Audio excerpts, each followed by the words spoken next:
The war between Israel and Hamas will soon enter its second month, and there is no end in sight. Israel says a ground operation is underway in southern Gaza after a week-long ceasefire ended with talks collapsing.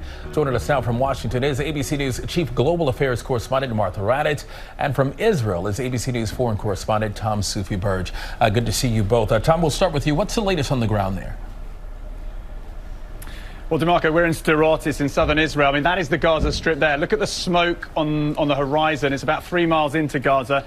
We're hearing for the last 4 hours, DeMarco, this constant thud of artillery, of airstrikes. Israel is really pounding the Gaza Strip. And actually, some colleagues who have been based at this position since the beginning of the war say that this recent few hours is one of the most intense bombardments of the Gaza Strip since the war began. So we're certainly seeing confirmation of what the IDF earlier said was a new phase in their operations. They're now saying that they are targeting Hamas in the south. So this is the north of the Gaza Strip. They say that they're now targeting Hamas in the south. They say their ground forces are now significantly operating right across that small area of territory. Tom, the U.S. has pressed the IDF to act with increased precision in its attacks there in Gaza. We know that the south is heavily and densely populated. How difficult of a task is that?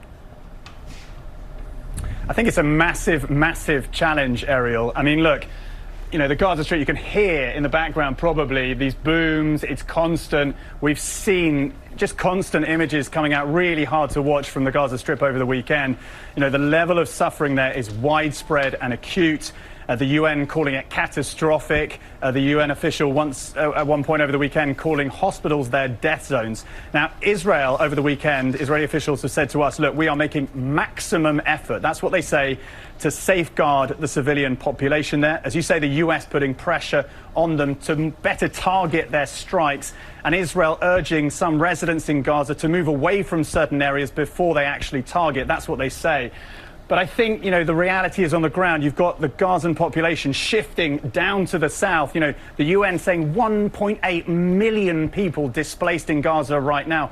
The majority of them heading to the south to so-called safe zones. The UN saying nowhere is safe in Gaza right now. So I think with the IDF now pursuing Hamas in the south, it's going to be a really, really tough job to limit those civilian casualties.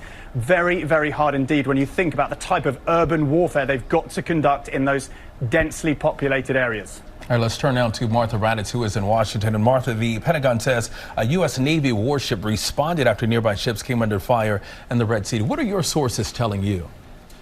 Well, DeMarco, as we've seen, there have been some attacks in the Red Sea. This is a busy shipping lane, but nothing this intense. It lasted more than 7 hours. You had 4 ballistic missiles fired from Houthi position. That's the Iranian-backed Houthis in Yemen on commercial ships. 3 ships were hit by those missiles. There was only minor damage, thankfully, but this is a real serious and significant escalation. In the meantime, the USS Carney, which is a U.S. warship, a destroyer in the Red Sea, was trying to render aid to these ships, and while they were doing that, drones were launched from Yemen as well toward the ship. They're not sure the ship was the target, but the Carney shot those drones down. So a lot of activity in the Red Sea and very worrisome. What does this say, Martha, about the potential for the war between Israel and Hamas to widen to the region?